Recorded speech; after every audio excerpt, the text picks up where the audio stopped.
अगर आप कमजोर हो तो किसी ना किसी का शिकार तो बनोगे ही। मुर्गा कमजोर था, शिकार बन गया किसी और का। आप में ज्ञान नहीं है फाइनेंस की, आपको पैसे का कैलकुलेशन नहीं आता, कोई ना कोई शिकार कर लेगा आपका। आज के टाइम में वैसे भी लाइफ इंश्योरेंस वाले मेरे दुश्मन बने पड़े हैं। गरीब होने का सबसे आसान तरीका ये है कि अपना पैसा दूसरों को ये दिखाने में खर्च कर दो कि आपके पास कितना पैसा है। काश हमने 20 की उम्र में इन्वेस्टमेंट कर लिया होता तो आज नजारा ही कुछ होता। क्यों नहीं किया भाई, काहे नहीं किए? उस टाइम तो तुमको आईफोन लेना था। देखो, जब इन्वेस्टमेंट की बात आती है ना, तो पैसे कहाँ इन्वेस्टमेंट से ज़्यादा इंपॉर्टेंट है कि पैसे कब इन्वेस्ट करें। तो आज के सेशन में हम यही बात करने वाले हैं कि पैसे कब और कहाँ इन्वेस्ट करें। SIP करें, FD करें, गोल्ड में डालें, लैंड में डालें, LIC लें, कहाँ डालें, वो सब आज हम बात करने वाले हैं। प्लस कई लोगों का सवाल होता है कि टारगेट बेस्ड इन्वेस्टमेंट, जैसे 15 साल बाद बेटी की शादी करनी है, 10 साल बाद बेटी को पढ़ाने के लिए हायर एजुकेशन के लिए भेजना है, मेरे को 10 साल बाद 2 करोड़ रुपए चाहिए, रिटायरमेंट में मेरे को 10 करोड़ रुपए चाहिए, वगैरह वगैरह। जो टारगेट है, इतने साल बाद मुझे इतना पैसा चाहिए, तो कहाँ इन्वेस्ट करें? सेफ हो, सिक्योर हो और अश्योर्ड हो कि इतना पैसा मेरे को इतने साल में मिल जाएगा। और आज हम वो भी बात करने वाले हैं कि 10 में से 8 मिडिल क्लास अपना इन्वेस्टमेंट खराब करते हैं। खराब मतलब वो गलत जगह इन्वेस्ट करते हैं। जो लॉन्ग टर्म इन्वेस्टमेंट होता है, जो 20 साल, 25 साल, 30 साल का इन्वेस्टमेंट करे लोग बैठे हैं, सर आप लॉस में हो, निश्चित लॉस में हो। भले आपने कोई गारंटीड वाला प्लान ले रखा हो, लॉस में हो आप। आज बताऊंगा कैसे आप लॉस में हो। सबसे पहले तो ये समझो, इन्वेस्टमेंट का मतलब ये कतई नहीं होता कि हमने पैसा कहीं लगा दिया। इन्वेस्टमेंट का मतलब होता है पैसे को काम पे लगाना। जैसे आपने कोई ऑफिस खोल रखा है, स्टाफ हायर कर रखा है, तो स्टाफ को आप काम पर लगाया, पूरे महीने उससे काम करवाते हो, तब जाकर उसको सैलरी दे देते हो, है ना। तो 10,000 अगर आप सैलरी देते हो तो उससे आप 1 लाख रुपए का काम ले लेते हो। इसी तरीके से जब आप पैसा कहीं लगा रहे हो ना सर, SIP किया या कहीं भी किया, कुछ भी किया, कहीं भी डाला, तो पैसा काम पे लग जाता है वो। अब पैसा और पैसा कमाने में लग जाता है। आप देते हो इतना सा 10 साल तक, थोड़ा थोड़ा थोड़ा थोड़ा थोड़ा, 10 साल बाद जब वो वापस आता है, अपने साथ पूरा परिवार लेकर के आता है पैसों का, वो इतना सारा पैसा लेकर के आता है। कैसे हुआ वो पैसे ने काम किया, आपने नहीं काम किया, आपने तो थोड़ा थोड़ा दिया। पैसे ने काम किया और पैसा लाने के लिए। जैसे रोबोट मूवी का एग्जांपल मैं लास्ट में दिया था ना, रोबोट मूवी रजनीकांत वाला। वो कैसा, एक रोबोट दूसरे रोबोट को बनाता है, दूसरा फिर और रोबोट बनाता है, वो फिर और रोबोट बनाता है, कितना बड़ा हो जाता है। इन्वेस्टमेंट का पर्पस ये होता है सर। इन्वेस्टमेंट का मतलब लोग सोचते हैं पैसा देना पड़ेगा, अरे 20,000 की मेरी सैलरी है, 2,000 उसमें चला जाएगा। लोग सोचते हैं चला जाएगा, अरे चला नहीं जाएगा। वो जिस जगह गया है ना, वो कमाने गया, और जब लौटेगा ना तो सबसे ज्यादा खुशी तुम्ही को होगा, और इतनी खुशी होगी कि रख नहीं पाओगे। उस टाइम तो बड़ा मजा आएगा, लेकिन देने में कष्ट हो रहा है। ऐसे ही लोग फिर 25-30 साल बाद कहते हैं, 40 की उम्र में, 45 की उम्र में, 50 की उम्र में, काश हमने 20 की उम्र में इन्वेस्टमेंट कर लिया होता तो आज नजारा ही कुछ होता। क्यों नहीं किया भाई, काहे नहीं किए?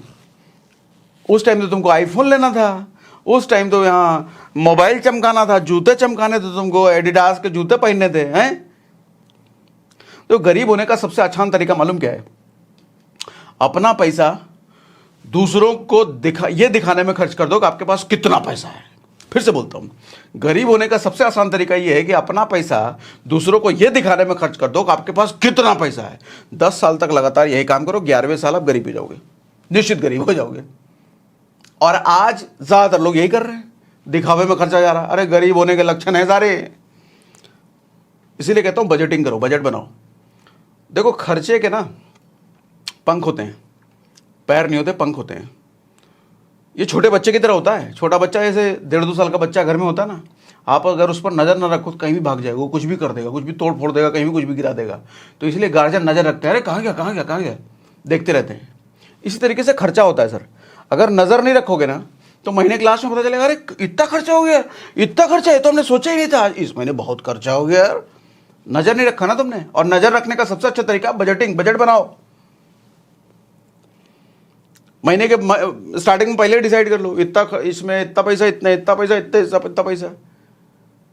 फिर जब खर्चा करने जाओगे ना, वो दिमाग में रहेगा, अच्छा इसमें इतना इतना ही देना है। एक्स्ट्रा खर्चा करने का मन करेगा, नहीं नहीं बजट में है ही नहीं, कहाँ से खर्चा करें, बच जाओगे। कुछ लोग कहते हैं सर अभी तो कमाने का समय है, अभी तो खूब कमाएंगे, हाँ बचाने का समय आएगा तो बचाएंगे। तुम ही बोलोगे 40 साल की उम्र में, काश कर लिया होता उस टाइम पे। देखो, 2 तरह के इन्वेस्टमेंट होते हैं। एक जनरल इन्वेस्टमेंट होता है, जैसे इन्वेस्ट किए जा रहे हैं। दूसरा एक टारगेट बेस्ड इन्वेस्टमेंट होता है, जैसे इतने साल में इतना चाहिए, बेटी की शादी करने के लिए पैसा चाहिए, बच्चों की पढ़ाई के लिए पैसा चाहिए, यह टारगेट बेस्ड हुआ। आज दोनों के बारे में बात करता हूं। उससे पहले कुछ कॉन्सेप्ट समझाता हूं। इन्वेस्टिंग के साथ साथ दो और कॉन्सेप्ट होता है, इन्वेस्टिंग मनी, सेविंग मनी और लूजिंग मनी। मिडिल क्लास में से 10 में से 8 लोगों को लगता है कि वो पैसा इन्वेस्ट कर रहे हैं, लेकिन एक्चुअली वो 8 लोग पैसा सेव कर रहे होते हैं। सेविंग में क्या बुराई है भी बताऊंगा। अच्छा, उस 8 में से 6 लोग पैसा सेव भी नहीं कर रहे होते, पैसा लूज कर रहे होते हैं, पैसा गवा रहे होते हैं। कैसे? आपको अगर मैं ये कहूं कि आज आप मुझे 1 लाख रुपए दो, 20 साल बाद मैं आपको 2 लाख रुपए दूंगा, डबल करके दूंगा, आपको क्या लगता है आपने गेन किया है लूज किया? आपको लगेगा गेन किया, लूज किया। सर कैसे लूज किया मालूम? सर 3 रुपए किलो आलू था 2000 ईस्वी में, आज के टाइम में 20 रुपए से ज्यादा है, 6 गुना बढ़ गया। सर 2000 ईस्वी में 25 रुपए लीटर पेट्रोल था, आज के टाइम में 100 रुपए से ऊपर है, 4 गुना बढ़ गया। कई सारी चीजें 5 गुनी बढ़ गई, कई सारी चीजें 10 गुनी बढ़ गई। अब पैसा कितना दे रहा हूं मैं 20 साल में? 2 गुना करके। यानी कि जो 2 लाख करके दे रहा हूं सर, उसकी औकात 25,000 के बराबर रह गई है, क्योंकि 2 लाख में सामान उतना ही खरीदा आएगा उस टाइम पे जितना आज 25,000 में खरीदा रहा है। तो लिया 1 लाख, दिया 25,000, ऐसे समझो तो नुकसान में हो, लूजिंग मनी इसी को कहते हैं। और मैक्सिमम मिडिल क्लास के लोग ऐसी ही जगह इन्वेस्ट करते हैं जहां वो पैसा लूज कर रहे हैं। इसका एक बड़ा अच्छा एग्जांपल है जो छोटे शहरों में अक्सर लोग करते ही करते हैं।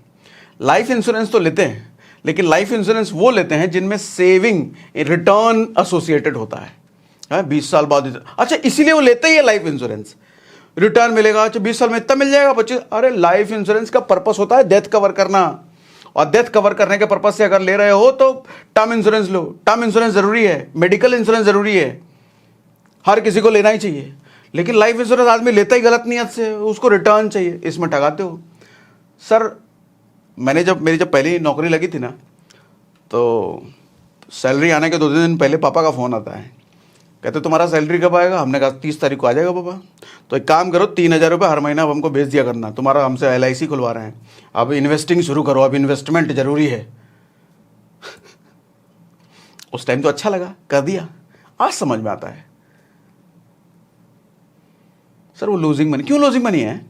सर ज़्यादातर लाइफ इंश्योरेंस किसी की भी कंपनी का आप देखो, LIC, HDFC, टाटा, किसी के भी देखो, लमसम आपको 20 साल में वो डबल करके देते हैं। कोई भी मनी बैक प्लान ले लो आप, हाँ हालांकि वो 5-5 साल में पैसा आपको देते भी रहते हैं, उस हिसाब से देखोगे तो 20 साल में डबल कह लो, या 18 साल में डबल, या 22 साल में डबल, वो 2-3 साल आगे पीछे मान लो, लेकिन लमसम वही 20 साल में आपको डबल करके वो दे रहे हैं। तो सर पैसा लूज कर रहे हो या गेन कर रहे हो? इन्फ्लेशन 3 गुना, 4 गुना, 5 गुना, 10 गुना, और पैसा मिल रहा है 2 गुना, लूज कर रहे हो ना। और ये कोई एजेंट नहीं बताएगा आपको। कभी भी किसी भी एजेंट से आप पूछो परसेंटेज रिटर्न कितना मिल रहा है, परसेंटेज क्या है, वो परसेंटेज नहीं बताएगा आपको। वो बताएगा 10 साल बाद इतना मिलेगा, डबल होके मिलेगा, ट्रिपल होके मिलेगा। अरे परसेंटेज पूछो ना। इसको बोलते हैं losing money. Maximum middle class का इन्वेस्टमेंट, सर वो इन्वेस्टमेंट तो नहीं ही है, वो पैसा सेविंग भी नहीं है, वो लूजिंग मनी है। मेरी बात से एग्री कर रहे हो? मुझे लिख के बताओ एग्री, कमेंट बॉक्स में मुझे लिख के बताओ अग्री, जल्दी लिख के बताओ एग्री कर रहे हो तो। और छोटे शहर में सबसे ज्यादा लोग लाइफ इंश्योरेंस से रिटर्न के लिए लेते हैं, कोई डेथ के लिए नहीं लेता। आज के टाइम में वैसे भी लाइफ इंश्योरेंस वाले मेरे दुश्मन बने पड़े हैं क्योंकि ये सब पोल खोल बातें मैं कर दे रहा हूं। देखो मेरा इंटेंशन है आपको सही इन्फॉर्मेशन देना, आपका पैसा लूज ना हो, आपका पैसा खराब ना हो। तो मैं ऑनेस्ट ओपिनियन, अपनी जो राय है मैं आपको सामने रख देता हूँ। किसी भी सेशन में कोई भी, मुझे लगता है यूट्यूब पे कोई इतना ब्लंट ओपिनियन आपको दे देगा इस तरीके से। मार्केट में बहुत सारे लोगों को धंधा खराब हो जाएगा ना इससे। देखो ये जो इंश्योरेंस कंपनियां होती है ना, टर्म इंश्योरेंस में इनका फायदा नहीं होता। टर्म इंश्योरेंस का प्रीमियम इतना होता है छोटा सा, आप बहुत थोड़ा सा देते हो टर्म इंश्योरेंस में, और डेथ कवर बहुत बड़ा होता है। आप अगर 20, 21 साल, 22 साल के होना तो आपको सिर्फ 10,000 रुपये साल का देना है, साल का, और मिलता है 1 करोड़। तो इतने में क्या वो कंपनी कमाएगी इंश्योरेंस वाली? इंश्योरेंस कंपनियां कमाती है वो सेविंग और रिटर्न वाले प्लान बेच करके। तो एजेंट का कमीशन उसमें मोटा होता है। तो आपको कोई भी एजेंट टर्म इंश्योरेंस के लिए पिच नहीं करेगा, वो सेविंग वाले के लिए पिच करता है। उसमें कंपनी का फायदा होता है, आपका नहीं, आपका तो लॉस है, धड़ल्ले से लॉस है। देखो होता क्या है, आपका कम ज्ञान आपको दूसरों का शिकार बना देगा। मैं आज ही फेसबुक पर देख रहा था, कोई किसी ने फोटो शेयर किया था, वो रोती हुई मुर्गी का फोटो था, मुर्गे का फोटो था, और उसमें लिखा था कि मुर्गा सुबह सबको जगाता है, इसीलिए दुनिया उसे मार डालती है। मैंने सोचा ये बात सही है क्या? मैंने कहा फिर बकरे को काहे मार डालती है, वो तो जगाता भी नहीं है। असल कारण ये नहीं है कि वो जगाता है इसलिए मार डाल, असल कारण ये है वो कमजोर है, और कमजोर को तो दुनिया काटेगी। अगर आप कमजोर हो तो किसी ना किसी का शिकार तो बनोगे ही। मुर्गा कमजोर था, शिकार बन गया किसी और का। आप में ज्ञान नहीं है फाइनेंस की, आपको पैसे का कैलकुलेशन नहीं आता, कोई ना कोई शिकार कर लेगा आपका, कोई ना कोई किसी ना किसी कंपनी का आपको, आप खेल हो जाओगे, आप शिकार बन गए उसके। दूसरा होता है सेविंग्स। पहला ये लूजिंग मनी, दूसरा सेविंग मनी। सेविंग मनी क्या होता है? अच्छा, लूजिंग मनी का सिंपल प्रिंसिपल समझ लो भैया, 7% से अगर कम रिटर्न मिल रहा है वो लूजिंग मनी है, क्योंकि लगभग 7% के आसपास इन्फ्लेशन है, महंगाई दर है, उससे अगर कम है तो आप पैसा लूज ही कर रहे हो ना।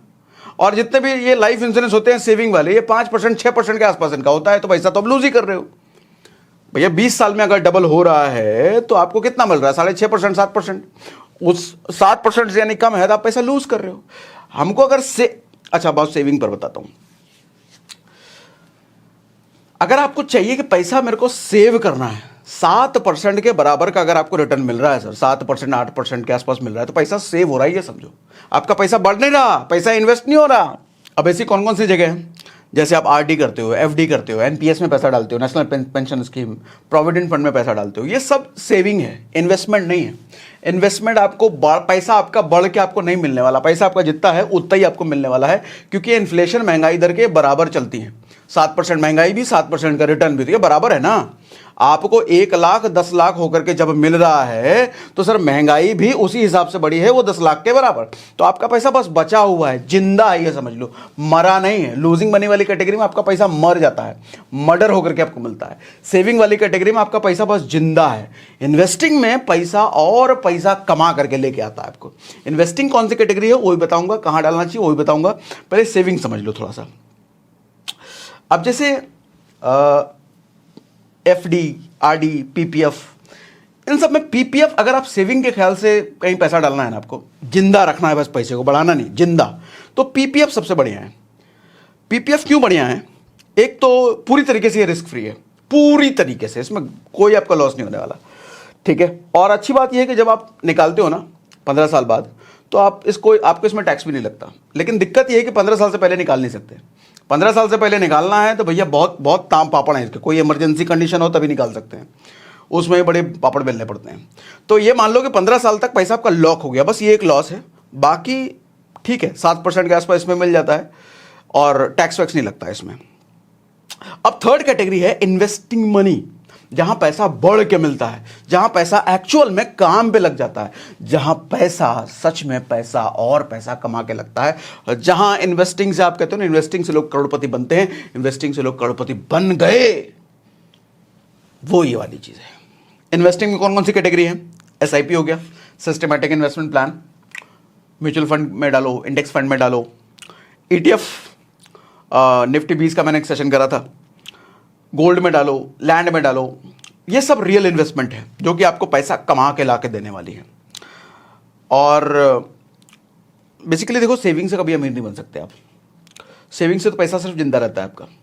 असली अगर अमीर बनना है ना तो इन्वेस्टिंग से ही अमीर बन सकते हो आप, और कोई तरीका नहीं है। देखो पैसा कितना भी कमा लो, अगर आपने इन्वेस्ट करके उसको काम पे नहीं लगाया ना पैसे को, पैसा निकलने का रास्ता ढूंढ लेता है सर, आपसे पूछने नहीं आएगा वो। तो मैं मानता हूं कि अगर आपको इन्वेस्टिंग टफ लगता है, दुनिया में ऐसी कोई भी मुश्किल से मुश्किल काम नहीं है जिसको सीख कर आसान नहीं बनाया जा सकता, तो इन्वेस्टिंग सीख लो ना। अब इन्वेस्टिंग कहां से सीखोगे? तो मैं कहता हूं कुकू एफएम पर एक ऑडियो बुक है जिसका नाम है फाइनेंशियल इंडिपेंडेंस पाने की रेसिपी।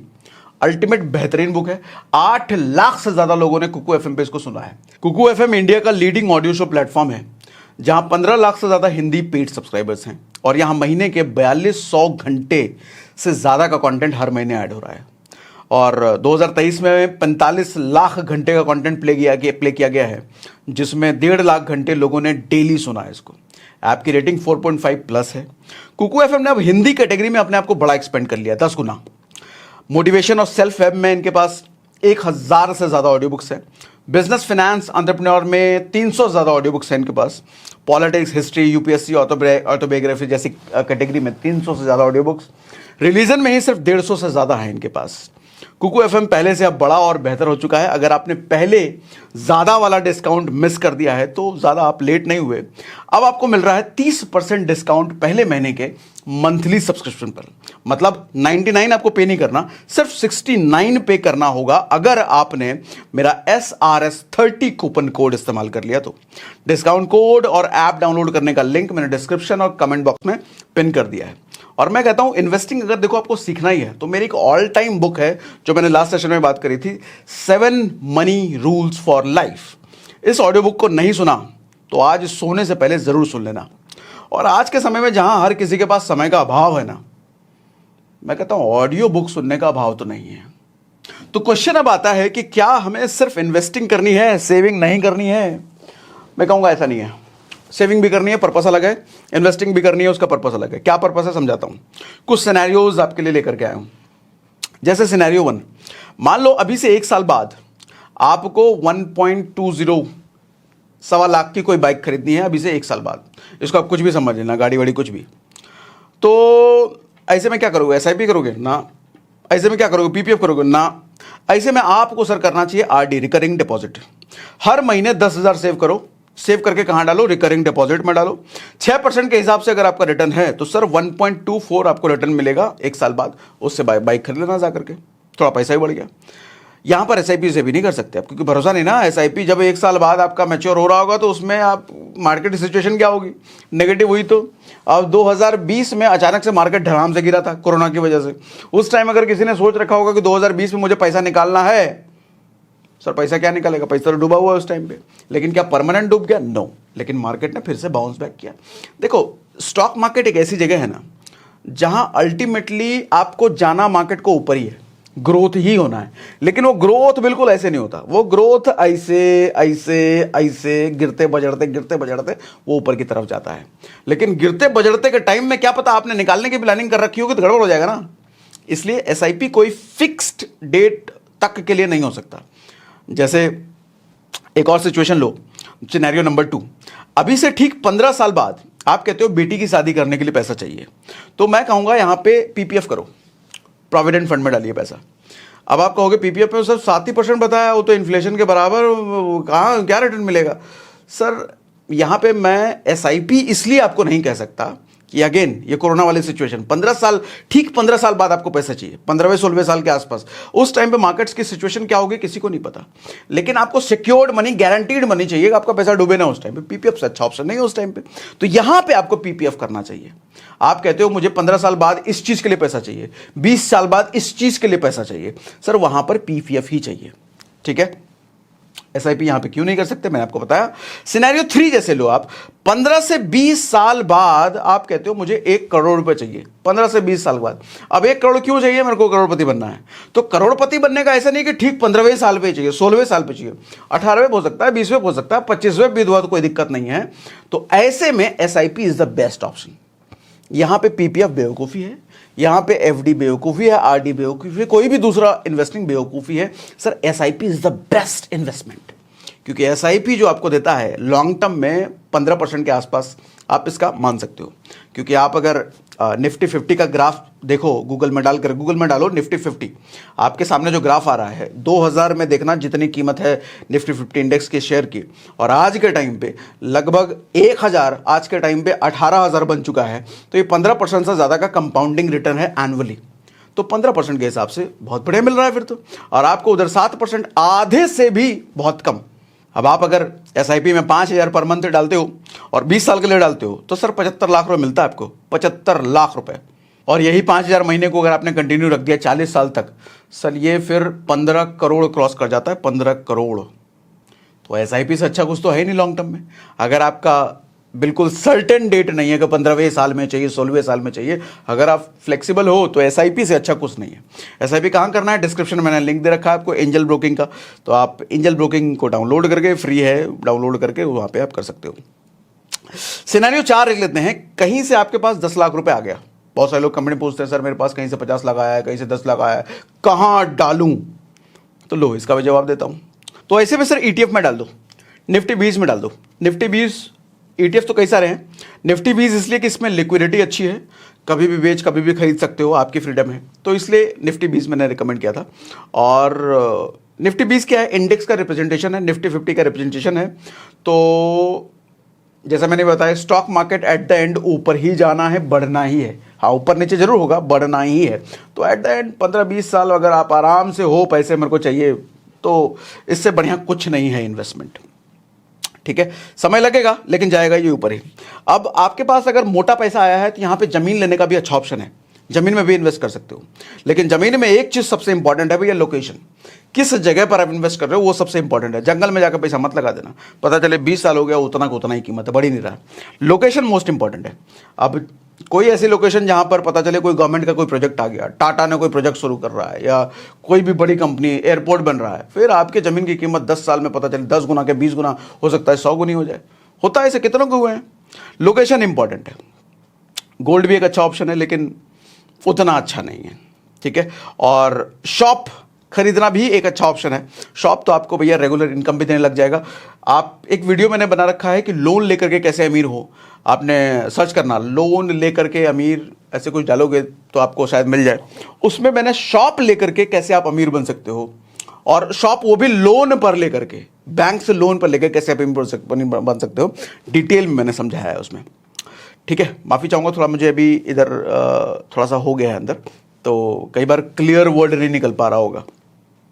ठीक है, अभी 1-2 दिन लगेगा इसको होने में। ठीक, और कंक्लूजन पे अगर हम आए तो पीपीएफ किस लिए भैया?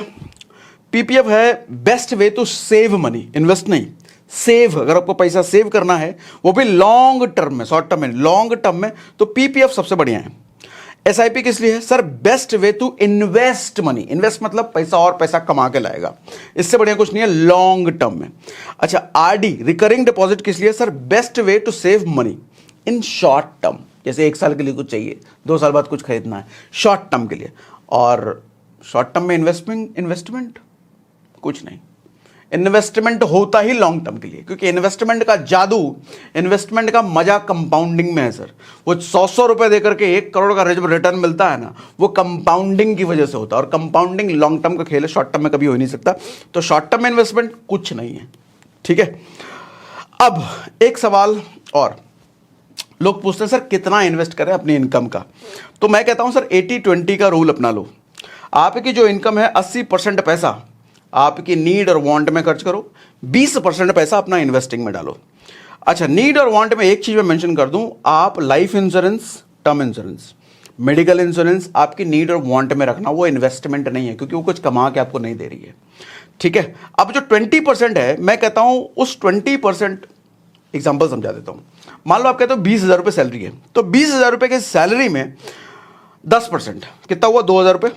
2,000 रुपये की एसआईपी करो, ये 2,000 रुपये की एसआईपी आपको कितना कमाल का रिटर्न आपको दे देगा। अगर आपने 2,000 की एसआईपी 20 साल तक किया ना, तो 20 साल में आपको 30 लाख रुपए मिलता है, जबकि आपका इन्वेस्टेड अमाउंट सिर्फ 5 लाख रहेगा। आपने सिर्फ 5 लाख दिया रहेगा और बदले में 30 लाख मिलता है 20 साल बाद, सिर्फ 2,000 रुपये से।